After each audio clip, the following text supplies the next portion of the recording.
So welcome everyone. Today we are again going to solve problem on pentagonal lamina. So here the inclination with respect to HP and VP will not be given. Only the position of the given pentagonal lamina with respect to HP and VP will be informed. So based on the information you should trace out the front view and the top view. So in this question it is told it is a pentagonal lamina of 25 mm side. Okay, so it is told that it is resting on one of its edge or the side. So whenever it is side or the edge, it will be resting on one of its side on HP means it will be parallel to HP. In the same way it will be perpendicular to our VP plane. So when you view from the top, you will view an pentagonal lamina as an top view. But the same thing when you view from the front, you just take the projection from the two edges, two corners and one corner. So it just looks like an straight line in the front view. So when you turn the HP down, you will find an pentagonal lamina as the top view and a straight line as the front view in the first position. And then in the second position it is told that it is, I will explain that later. So let us start with the initial position. So always we will draw X and Y plane. So it is a pentagonal lamina of side 25 mm whose side is on both HP and VP. So first we are focusing with respect to HP. So the corner opposite to the side on which it rests is 15 mm above HP. So for the second stage the details 15 mm above HP is given. Inclination is not given. And for third stage, instead of giving the inclination, they have given the side is resting on both HP and VP. So once you rest the side on HP, another time you rest the side on VP. Okay, so let us start up with, I told when it is resting on one of its edges. So first you have to show the edge. So you will draw 25 mm side or the edge. Then you take the interior angle of 108 and you measure 25 mm, you cut an arc, measure 25 mm, cut an arc. From here again you measure 25 mm, from here you measure 25 mm. Join, you get the top view of the pentagonal lamina, right? So after that you can name that as A, B, C, D and E. So when the observer views from here, if you project it above, first we will project all the projections to our XY line. So when the observer views from here, B will be visible. So B dash you will write outside, A will be hidden. So hidden one you will put in the bracket. Similarly C will be visible. So front view will be C dash and E on the same line will not be visible. So you put it in the bracket. Similarly D dash. So if you join, this will be our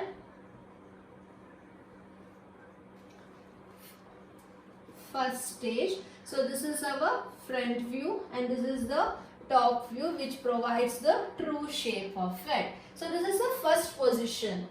So a pentagonal lamina of side 25 mm having a side on HP is done. And similarly the side is on VP also. VP inclination we always take in the third stage. So leave the VP part right now. What does the next sentence tell?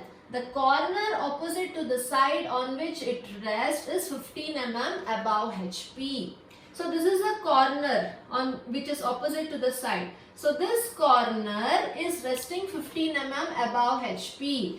But this corner is fixed on XY line only. So you leave some space over here. Mark this point. Name it as B dash and A dash.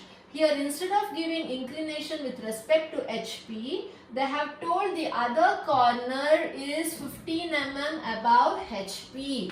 So we don't know where it lies. So just draw a locus for 15 mm line. Then you come back, you measure exactly how much is this. Measure this distance, keep one end of the compass here and you cut an arc. It cuts here somewhere. So this dead end will be our D dash. So you join D dash.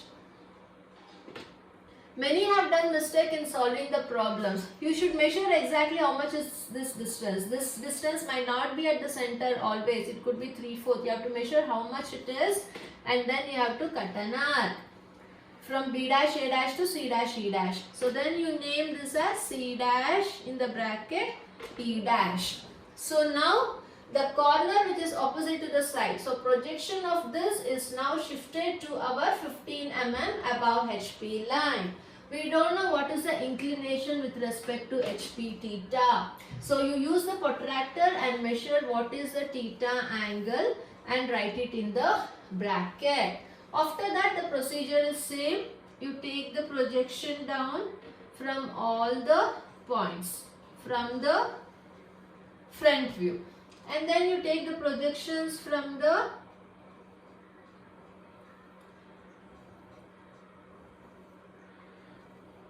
top view also. Then start reading the locus. This is locus of A. A dash is meeting here. So this is our A.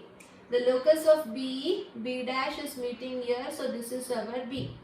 Locus of C. C dash is meeting here. So this is our C. Locus of D. D dash is meeting here. So this is our D. Locus of E. E dash is meeting here. So this is our E. So then you will join A to B, B to C, C to D, A to E and E to D.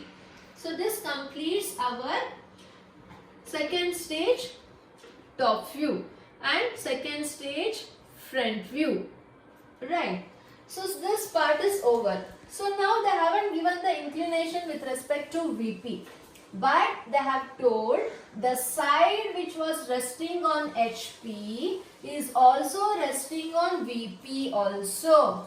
But the vertical plane will be always perpendicular to our horizontal plane. So here the side now which is showing in a vertical alignment has to be now shifted in a horizontal way so that it is resting on vertical plane also. Right. So now the entire second stage, the side in which it was resting on HP will be now tilted for resting on VP. So this entire distance has to be tilted for resting on VP. On VP means it has to be shown on XY line. So you leave some space and fix a point here. And name that as, if you are fixing point B, name it as B. And you measure from B to A how much it is from the compass and then you cut an arc. You will get the other end A. So now we have this side here AB which is resting on VP. Means you have to show it on XY line. So this side now has been constructed. The other part you have to construct. For that, what is the method I have told you? Always you have to first find out the midpoint of the given side. So measure exactly half of it and make a point. From there you draw an perpendicular line. After drawing perpendicular line, so now our duty is to find out the other corners. This corner and this corner. So to identify those corners, you should find out 3 end points. So one is we have drawn a vertical point. So from the midpoint you measure from the midpoint of the side AB to the point D how much it is. Measure that exactly, come here and cut an arc. So where it meets will be our point D. So we got 3 points. We need 2 more. To draw these 2, you need to know the distance from here till here how much it is. So that is our vertical line over here. From the midpoint, measure this distance how much it is.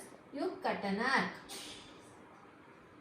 So you got the intersection point. From there you just draw a line parallel to our XY line because you need to find these 2. So from the point A, you measure this distance how much it is. A to E is how much and you cut an arc on this locus. Similarly from B to C, what is the distance you measure? It will be the same. From there you cut an arc. Okay, so the point, this will be our E and this will be our C. So you join A to E, always do the naming outside. Join B to C, so this is our B. Join C to D and join D to E. So now the side which was resting on HP is tilted to the side which is resting on VP. Right? The second stage of the top view is now tilted such that the side is on VP. After that the procedure is same. We will take the projection from each corners of our top view, from C, from B, from D, from A and from E. Of here also you have to take the projection from the front view. Then start reading the locus. Locus of C is meeting C dash here, so this is our C dash. Locus of D is meeting our D dash over here, so this is our D dash. Locus of E is meeting E dash at this point, so this is our E dash. After that you have the locus of B which is meeting B dash, so it is on the XY line only, so just write it as B dash. And again locus of A is meeting A dash on XY line, so this is our A dash. So then you join C dash to D dash, D dash to E dash, write it properly, E dash to our A dash and C dash to our B dash. So we got the front view of the third stage and the top view of the third stage also. This is how you have to solve the problem when they haven't given the inclination with respect to HP and BP, but based on the description given you should be able to identify how the position will be and the unknown values of theta has to be determined. Thank you.